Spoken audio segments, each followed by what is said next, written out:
So let's make it clear. This is going to be what? 0.5644? All of that's right. So all of that's right.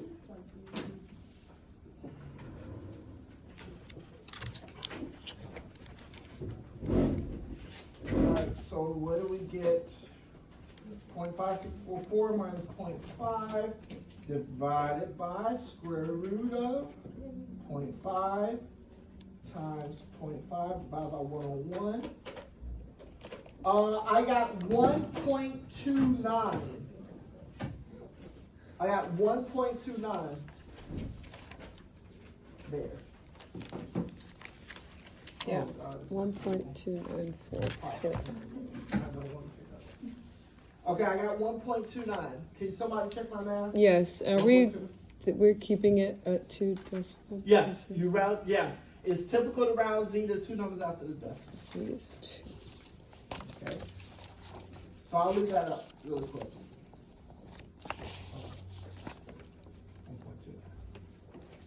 1.29.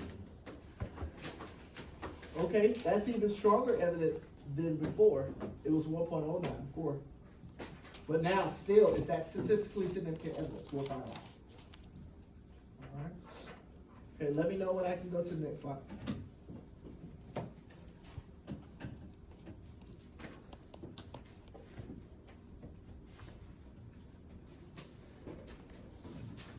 Okay, can I go to the next slide? All right, let's get the p-value. We have to take that observed test statistic, convert it to a probability that we can compare to the level of significance. Now, we said we're doing a two-tail test. So we need to find the probability to the left of that z-value. Then we have to find the probability to the right of that z-value, which is just the complement. So once we find the probability to the left, probability to the right is just going to be 1 minus probability to the left. But to get the p-value, we have to keep the smaller of those two probabilities. That's what this min function is. It says keep the smaller of those two probabilities and then double that value. Is everybody with me so far? Mm-hmm. So, let's see what I have here. Well, I'm going to have to fix this. So it's supposed to be 1.29. Well, let's fix it. So it's supposed to be 1.29. Might as well fix my slide, which is here. Is everybody with me? Mm-hmm. So that 0.9015, that is the probability to the left. If you remember now, this Z table gives you probabilities. Where's your Z table? Where's your Z table? I'll get a copy too. All I did, this slide is just a piece of this table, right? So 1.29, 0.9015. Remember, this table gives you probabilities to the left. Is everybody with me? So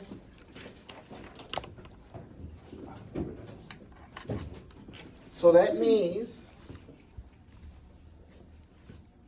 probability to the left, 1.29, that is 0.9015.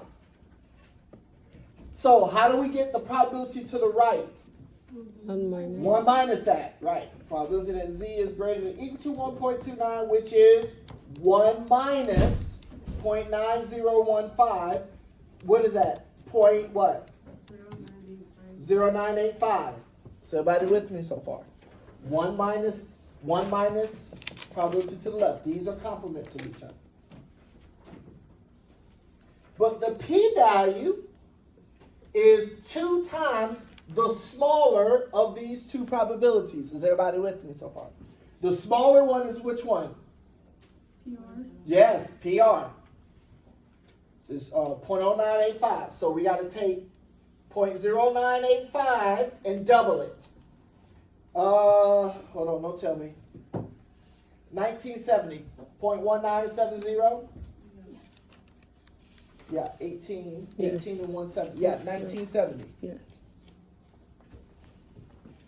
So that's our p-value. And I'll fix that on, I know it's got, we have to correct that on the next slide. So let me fix that right here. This was 1.29. This was 2. This was what, 9015? This was 0985. We double the 0.0985. That was 0.1970. That's going to make this 1970. All right. I'll put it in place so y'all can see it bigger. For 1970. Yeah, So, I'm sorry?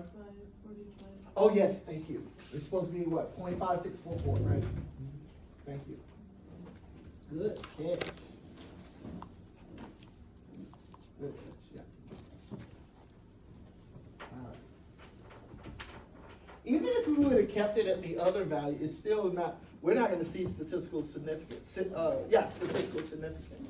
Because look here, remember, we cross out the hypothesis with the biggest probability. That's gonna be the one with the p-value, right? So we're gonna end up crossing out what? The alternative hypothesis, right? So what does that mean? Not guilty, in terms of, if you look at it from a court perspective, not guilty, which means that this claim is upheld. Is everybody with me so far? We saw evidence, but not what? Statistically significant evidence, right? So what does that mean? This 0.5644 is not in that rejection region. Is everybody with me so far? That in that upper 1%. So come to the conclusion. Oh crap! I gotta make all those corrections. Okay, I'll make the corrections. Anyway, this is a reminder. If the P is low, the null must go. Right? Otherwise, you fail to reject the null hypothesis. Is everybody with me so far? So, this just came from the textbook. I just kept it. See, the lower the p-value, the stronger the evidence against the what? The null hypothesis. So another way of saying this, the lower the p-value, the more you're going to say guilty. Is everybody with me so far? You're going to reject that null hypothesis. All right? All right. Just as a reminder, we never say accept the null hypothesis. Okay? You don't say accept the null. So you just say fail to reject. Is everybody with me so far? All right? This is just like the court system. We never declare a defendant innocent. We find the defendant innocent. You never hear that.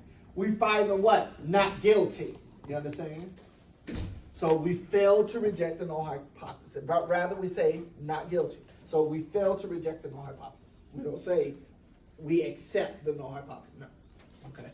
So you either say reject the null hypothesis or fail to reject the null hypothesis. All right. So, oh crap, I gotta fix all that. Nonetheless, we fail to reject. Right? We fail to reject. All right, tell me what I had to do. This was what, 1970? There's another slide that's It's like been one this. of those days. It's one of those.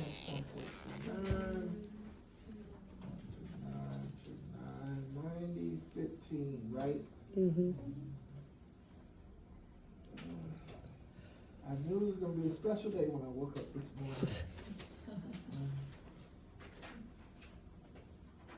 And this is 1970.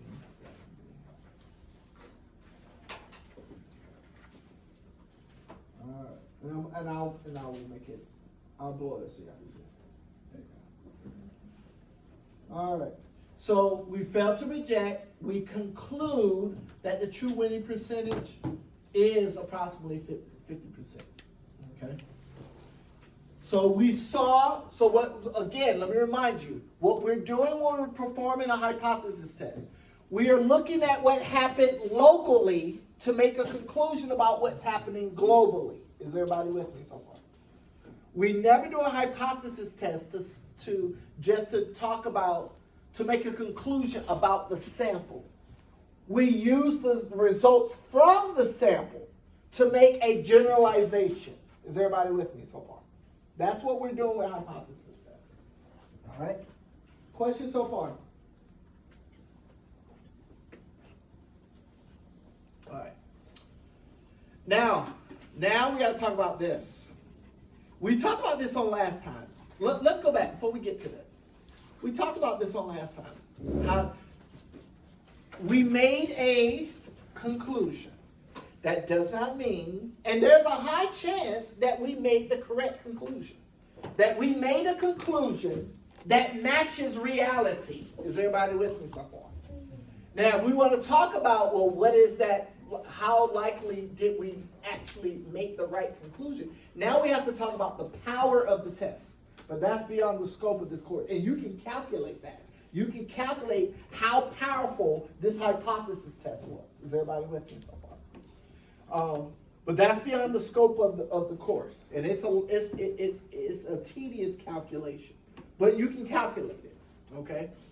So, nonetheless, getting back, we made a conclusion, and we're hoping that conclusion is the truth. Now, it is possible, however, that our conclusion could be wrong, and we talked about it last time that if you made a mistake, you made an error. We talked about type 1 and type 2 error, right? And I told you how to determine if you made a type 1 or a type 2 error. So for this scenario here, remind me, we either made the correct conclusion or we could have committed a what type of error? Type 1 or type 2? Which one? Type 1 or type 2? Type 2, correct. Remember I told you the easiest way to determine which type of error you could have made is based on which hypothesis you crossed out. If you crossed out the first hypothesis, the null hypothesis, you either made a correct decision, a correct conclusion, or you could have made a type 1 error. Is everybody with me so far? If you cross out the second one, like this one, you either made the correct conclusion or you could have made a what? Type 2 error. Is everybody with me? This slide is talking about that. That's what this slide talks about. Okay? See, in order to commit a type 2 error, you must first have made the conclusion to what? Fail to reject the null hypothesis. When in reality, that alternative hypothesis was actually what? True. Is everybody with me so far? So for our scenario, let's say we committed a type 2 error. We have concluded that there's a 50-50 chance of winning this game, when in reality, it's not 50%. Is everybody with me so far? And more likely, it's higher. There's a higher percentage. Does everybody understand what I'm saying? So remember, the row controls what conclusion you made. The column controls what is the true answer. What is reality? You see what I'm saying? So we either made the correct conclusion or we committed a type 2 error. All right. And again, the chances of committing these types of errors are very small. All right? Very small. All right. Now, if we fail to reject and the null is true, I said this correct decision, this is the power of the test. Okay? The probability of this happening is called the power of the test. Is everybody with me so far? All right. Okay. Question so far. So this is your reference page on remembering the difference between type 1 and type 2. All right. All right. Oh, God. No, I don't want to do all this. It's okay, we get it. Can I just come and paste? Okay. So in this case, in this example, we either made a correct conclusion or what? A possible type 2 error. Okay. One of those is true. Okay. For this scenario. I'll fix it later. It's been a long day. All right. Question so far? All right. Oh, here's one. Vendo price. They came out with this. This is a relatively new pricing game. Vendo price is a new pricing game in which the contestant must select the row containing multiple products that is the most expensive. Oh, expensive. Told you I was on the boat. Okay, I was on a cruise. I'll fix that. With random guessing, it is said that there's a 33% chance of winning the game. Okay, so let me explain. So these things open up like a vending machine, and then there's multiple of these, and then this contestant has to figure out which row has the biggest total, I guess. And then she has to select, is it the top row, middle, or bottom? And then if she writes, she wins the prize, right? So if she randomly guesses, then it's 1/3 chance she's gonna win, because only one row is the most expensive. Is everybody with me? So 1/3 chance. So P in this case will be 0.33, right? Or you can write it as a fraction, 1/3. We could have said 1/3 there, right? Remember, you don't have to write it in decimal form. We could say 0.3333 like that, because 1/3 is like repeating threes, right? Or we could have said P is equal to 1/3, or we could have said 33.33%. Either of those is fine, okay? So don't think that you always got to write it in decimal form. Is everybody with me so far? All right, so, sorry. My bad, okay. So let's read this. With random guessing, it's said to be 33% chance of winning. Using results from season 50 to 53, determine whether the true winning percentage is what? Higher. This is the context clue. So are we doing left tail, right tail, or two tail? Which one? Right tail, correct, higher. So we're doing a right tail test. That's right. Okay. Ooh, level significance is 1%. What is this? Notice this is a very small level significance. So what does that mean? That means the data we collect better show what? Very strong. That means we have to collect very strong evidence to establish statistical significance. That's right. Remember, the smaller the level of significance, the stronger the evidence. Okay, let me see if I can get you to. Let's go back to court. So when you lower the level of significance, that's like having a jury member that's like, I don't want to convict this person. You're going to have to really show me like really strong evidence for me to convict this person. You understand what I'm saying?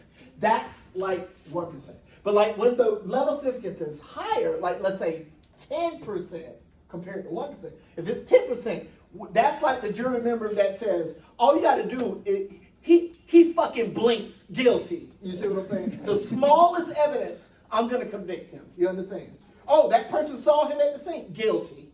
You see what I'm saying? Whereas 1% level of significance is like, oh, you saw him at the scene. I need more. Show me more. Oh, there's DNA on the pants. I need more. Show me more. Oh, the knife. I need more. Show me more. You see what I'm saying? You have to show a lot of strong significance to say guilt, to switch from innocent to not guilty to what? Guilty. Verdict. All right? The smaller the level of significance. You need very strong evidence to convince me to say guilty. All right? I hope that made sense. Did it? I hope. And then 5% is like, you're not conservative. So like 1% means you're very conservative. Like, show me a lot of evidence. 10% is like, you're very, like, no, just give me anything and I'm radical. Show me one piece of evidence, you're guilty. So 5% is like in the middle. It's the nice balance in between. Is everybody with me? All right. Oh, it's sticking out. Can